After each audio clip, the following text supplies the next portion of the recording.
Out of all the reports, this is the one that I think's the least likely, but let's not rule it out and let's just talk about it. I don't think it's going to be for Mikal Bridges, by the way, but this is the report that the Knicks are expected to be one of the teams interested in trading for Kevin Durant this offseason if he becomes available, which is widely expected. He is fond of New York as he joined the Brooklyn Nets in 2019 with Kyrie Irving. Quote, Brian Windhorst said on Stephen A's show, I do think the concept of the Knicks is an interesting one. Now, in my opinion, I've never understood why Kevin Durant didn't go to the Knicks in 2019 instead went to the Nets, end quote.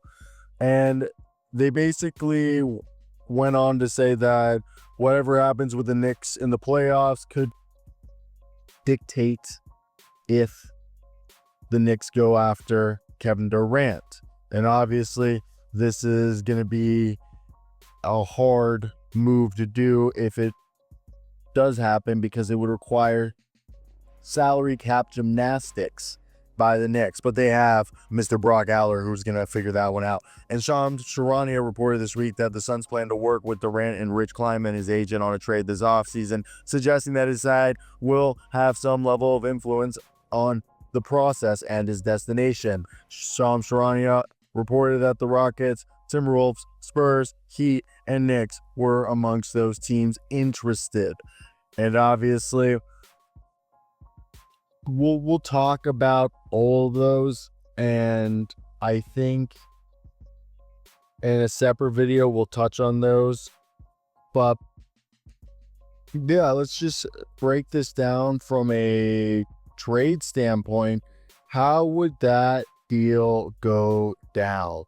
Well, if you look at the Knicks salary and the Suns salary, I personally have suggested if I'm the Suns, I would trade for OG Anunoby just because I don't want to be the one to figure out Mikal Bridges' extension. Then we already had him, and I think we've never seen OG be the guy. We've seen Mikal be the guy. And Durant makes $54 million. They're going to want to, obviously this is probably going to have to be a multi-team deal due to the fact that the NBA's aprons make it difficult. And by the way, sometimes when these trades seem like they can happen or require multiple trades to happen within a trade, those are called non-simultaneous trades. And they basically are like when you see a sign-in trade happen within a large 3-team trade, because sign-in trades technically can't be aggregated, or like a trade exception, basically things like that of those natures.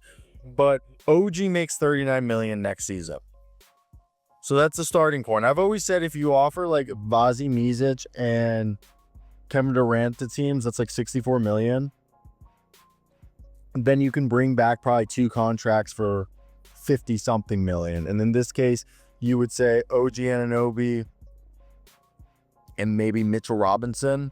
But then everybody's going to be like, well, Mitchell Robinson's the glue that holds us together. If that's how you really feel, then you take off Mitchell and you just do OG. And that's where it becomes hard. Would you just do OG and Josh Hart? I would not want to give up that depth, in my opinion. And the other idea is, and they've been a team that's willingly packaged all their depth and just said, we'll just roll the dice on the depth. And OG Anunoby, they pick up the PJ Tucker option, who PJ Tucker and Landry Shamet have no money guaranteed next year.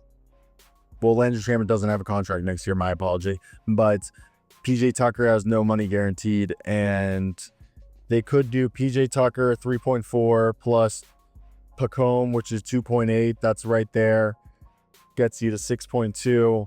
Then you throw in Tyler Kolek.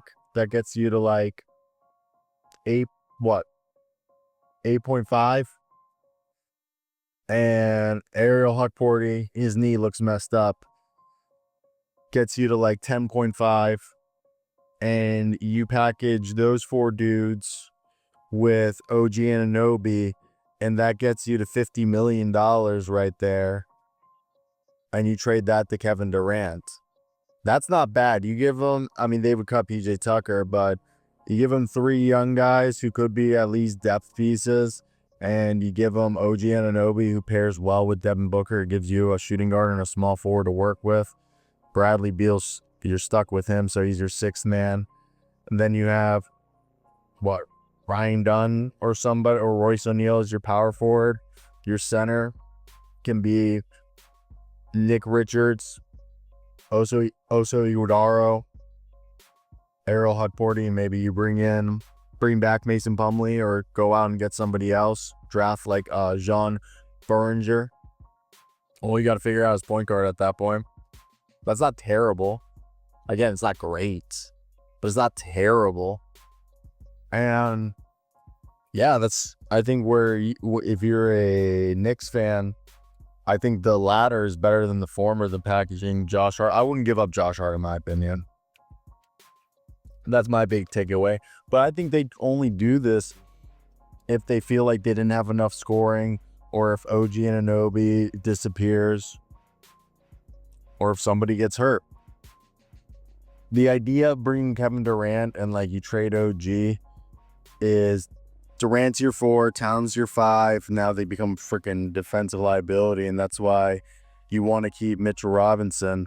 And then you, as like, that'll allow you to play lineups where Mitchell Robinson's in the game with, and you keep Josh Hart, because then you go Jalen Brunson, Mikal Bridges, Josh Hart, Kevin Durant, Towns. You keep Deuce McBride and Mitchell Robinson, and that's a pretty solid 7-man rotation with Durant. And you figure out just in free agency, maybe you convert Marjon Beauchamp, and you bring back Landry Shamet and Matt Ryan. Right there, you got yourself, 10 dudes. You figure out the next 5. It's not bad. It could be worse. I mean, your bench be equal to what it is now, and all you give up is OG and all the young guys drafted last year's draft, maybe whatever draft capital you feel is expendable. I mean, it's not like Durant's value is that high. So that's something definitely to consider. I think it's an interesting proposition. I like it in that sense. If you keep Mitchell Robinson, I wouldn't and again, the reason why I say you don't trade Mikal Bridges, the contract, it makes it harder, like I said, to get there. Mikal's making only 24 next year. OG just money-wise, and plus, if you're the Suns, you have OG through 2026, 27, so it allows you to actually be a contender. And to me, I think that's like where you want to be. So, if you want Micic, you can try to get Micic in this deal or flip him, but I think those are all very interesting situations, to say the least. Yeah, but yep, that's it. Bye.